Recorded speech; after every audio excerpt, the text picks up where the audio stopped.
Umwaka wa 2025 ntabwo ari umwaka usanzwe nk'indi yose.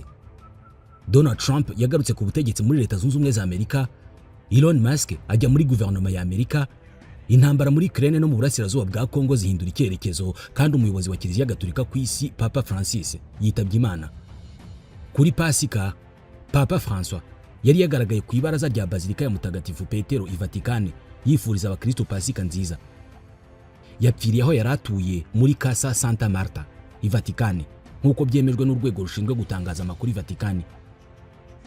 Abayobozi b'ibihugu bitandukanye bakomeje gutanga ubutumwa bwo kumwunamira. Perezida w'u Faransa Emmanuel Macron yamwise umugabo wicishaga bugufi, naho Minisitiri w'Intebe w'u Buholandi Dick Schoof yavuze ko yari icyitegererezo ku bayoboke ba Kiliziya Gatolika n'abatari bo. Ubutumwa bwe busanzwe bwo ku munsi wa Pasika ndetse no gutanga umugisha kuri iki cyumweru byasomwe n'umwe mu bamufasha mu gihe we yari yicaye areba abayoboke babarirwa mu bihumbi bari bateraniye kuri Bazilika ya Mutagatifu Petero. Nyuma yo gutanga umugisha yanyujijwe mu mbaga y'abantu bari bateraniye aho, agenda ahagarara kugira ngo abantu bamushyire abana abaho umugisha. Yavutse yitwa Jorge Mario Bergoglio ku itariki ya 17 y'ukwa 12 mu 1936. Yavukiye Buenos Aires muri Argentine. Yari imfura mu bana batanu ba Mario José Bergoglio ndetse na Reina Maria Sivori. Mario Bergoglio yari umucungamutungo w'umwimukira mu Butaliyani.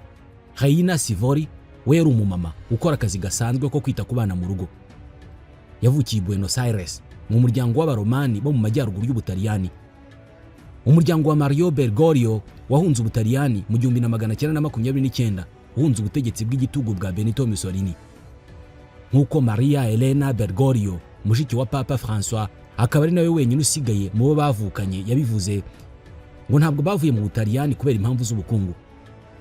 Abandi bavandimwe be ni Oscar Adriane, Marta Reina ndetse na Alberto Horacio. Umwishywa wa Papa François witwa Cristina Bergoglio ni umunyabugeni ubi Madrid muri Espagne. Mu mwaka wa 6 w'amashuri abanza, Jorge Mario Bergoglio yagiye kwiga mu ishuri rya Wilfred Baron de los Santos Angeles, ryari ry'umuryango w'abaseleziyani wa Don Bosco, riri ahitwa Ramos Mejia muri Buenos Aires. Nyuma yaho yakomereje amashuri yisumbuye ya tekinike ku ishuri rya Escuela Tecnicia Industrial No. 27 Hipólito Yrigoyen. Yize ibijyanye n'ubumenyi bw'ibinyabutabire aho akura impamyabumenyi mu by'imiti. Muri urwo rwego yakoze imyaka myinshi mu ishami rishinzwe iby'ibiribwa mu kigo cya Iketia Bachmann Laboratory. Mbere yaho yigeze gukora nk'ucunga umutekano, abitwa bouncer, ndetse yanabaye umuplanto cyangwa se ibyo gukora isuku. Ku myaka 21 y'amavuko, nyuma yo kurwara umusonga ukabije hafi gupfa, yaciwe igice cy'uruhande rumwe rw'igihaha. Bergoglio yahisemo kwinjira mu muryango w'abihaye Imana w'abayezuite mu mwaka w'1958 nyuma yo gukira ya ndwara ikomeye y'ibihaha. Yahawe ubusaserodoti mu 1969. Kuva mu 1973 kugera mu 1979 yabaye umuyobozi mukuru w'abayezuite muri Argentine. Mu 1998 yagizwe archiepiscopi wa Buenos Aires. Hanyuma mu 2001 Papa Yohani Paulo wa kabiri amugira umukardinal. Yayoboye Kiliziya Gatolika yo muri Argentine mu gihe cy'imvururu zabaye mu kwezi kwa 12 mu 2001. Abategetsi ba kiriya gihe barimo Néstor Kirchner na Cristina Fernández de Kirchner bamufataga nk'uhanganye nabo muri politike.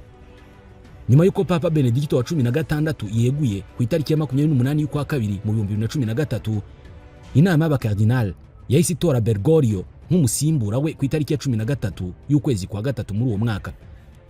Yahisemo kwitwa Francisco cyangwa François mu rwego rwo guha icyubahiro Mutagatifu François d'Assise.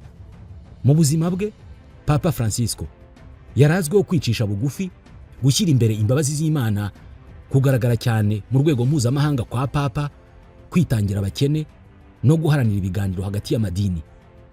Yamenyekanye kandi ku buryo bwe bworoshye mu kuyobora, uhereye nko kuba yarahisemo gutura muri Domus Sanctae Martae, aho kuba mu nzu y'abapapa iri mu ngoro ya Gikristo, Apostolic Palace, aho abapapa bamubanjirije bari basanzwe batuye. Papa François yemereye abagore kujya mu myanya y'ubuyobozi bwuzuye mu nzego zitandukanye za Vatican.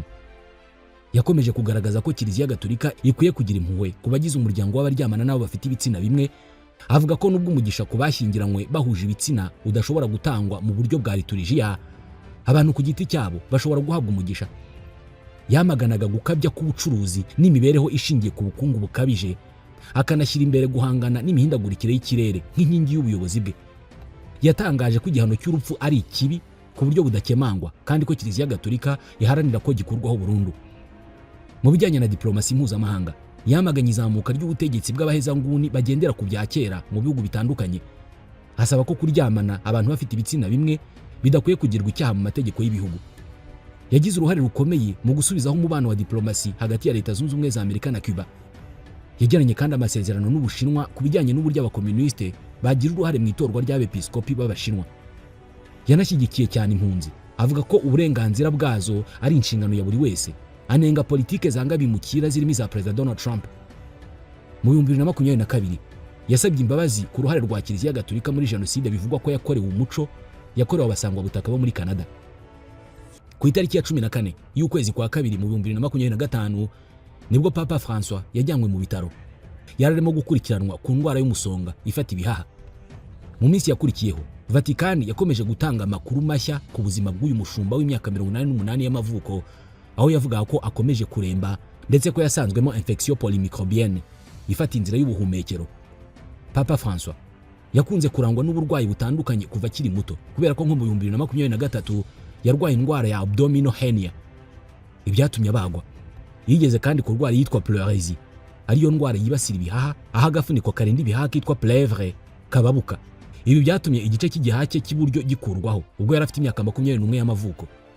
Papa François yarwariye mu bitaro byagenewe abapapa i Vatican, babyita Hôpital des Papes, aho yari arwariye mu cyumba cyihariye kirimo etage ya 10.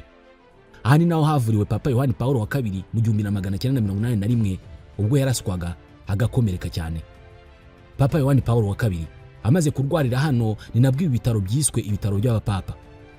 Imbere y'ibitaro hari ishusho nini cyane ya Jean Paul II, hari naho abakristu bari bamaze iminsi bateraniye basabira umushumba wa Kiliziya Gatolika ku isi. Kuva Papa Yohani Paulo wa kabiri yarwarira hano, iki cyumba aba bapapa barwariramo cyaravuguruwe ndetse kigirwa blende ku buryo kitamenwa n'amasasu.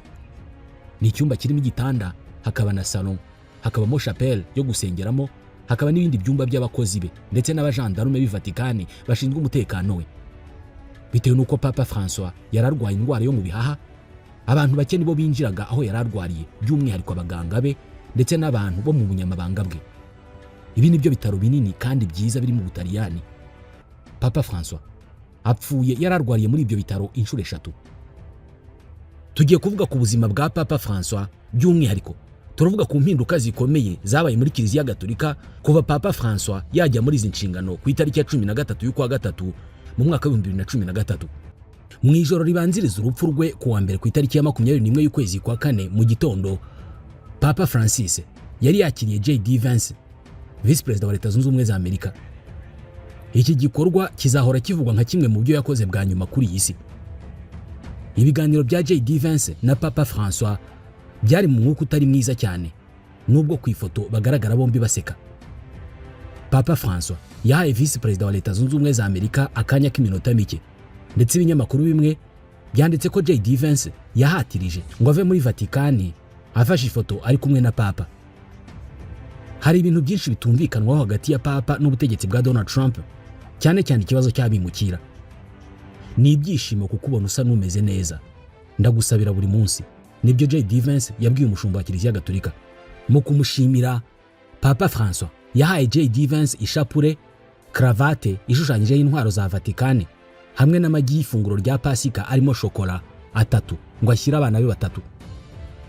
Ku nshuro ya mbere kuva atorewe kuyobora Kiliziya Gatolika mu myaka 12 ishize, Papa François muri izi mpera z'icyumweru ntabwo yabashije kwitabira imyiteguro ya Pasika irimo umuhango w'inzira y'umusaraba wabaye ku wa gatanu ndetse n'igitaramo cya Pasika cyabaye ku mugoroba wo ku wa gatandatu. Byose ntabwo yashoboye kubyitabira. Gusa ku wa kane mutagatifu, Jorge Bergoglio yagiye muri gereza yo mu mujyi wa Roma ahura n'imfungwa zifungiye muri iyo gereza. Ni kimwe mu bikorwa bya nyuma bikomeye byamuranze nka Papa w'abakene. Papa François yatabarutse kuri uyu wa mbere ku itariki ya 21 y'ukwezi kwa kane saa 1:35 za mu gitondo mu nzu ya Sainte Marthe aho yaratuye kuva mu 2013. Byabaye umunsi umwe gusa nyuma ya Pasika, umunsi w'izuka rya Kristo. Iki kikaba ikimenyetso gifite uburemere bwihariye kubemera. Pasika yo kuri iki cyumweru yasaga n'iyo gusezera ku isi no ku bayoboke ba Kiliziya Gatolika. Nubwo yarananiwe cyane anafite umwuka muke bigaragara, uyu mushumba wa Kiliziya Gatolika ku isi ntabwo yigeze reka kwihagararaho. Kuri iki cyumweru yifuje gusuhuza imbaga bwa nyuma, abikorera kuri Bazilika ya Mutagatifu Petero. Yakoresheje amahirwe ye ya nyuma asaba amahoro cyane cyane muri Gaza, ndetse asaba ko abantu bafatanya kurwanya ivangura rikorerwa Abayahudi. Ibi byose yabivuze kuri iyi Pasika, umunsi w'icyizere n'ubuzima bushya kubemera. Nk'uwasezeraga, ibi yabivuze amasaha agera kuri 20 mbere y'urupfu rwe.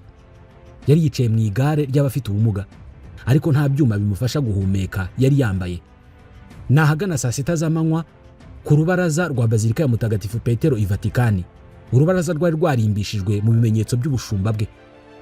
Yakiriwe n'amashyi menshi maze asuhuza imbaga yari aho akoresheje ukuboko kw'iburyo, avuga ananiwe cyane mu ijwi rituje kandi ryoroheje ati, bavandimwe bakundwa, Pasika nziza.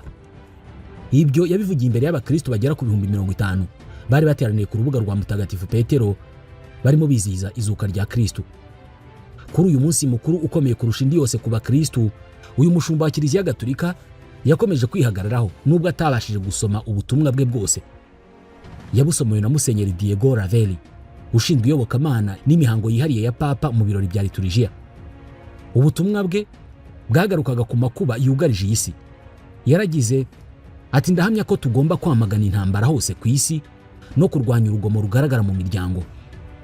Tugomba gusenya inzitizi zituma abantu bacikamo ibice, tugaharanira kubahana no gutanga umudendezo mu bitekerezo no mu mvugo. Yasabye abayobozi b'isi kwirinda kugendera ku bwoba bubabuza gufunguka, mbega kwitwara neza mu gihe iyi si yuzuye agasuzuguro kerekana urwango n'irondaruhu, cyane cyane ku bantu batishoboye, abavangurwa n'imiryango ndetse n'abimukira. Hari kera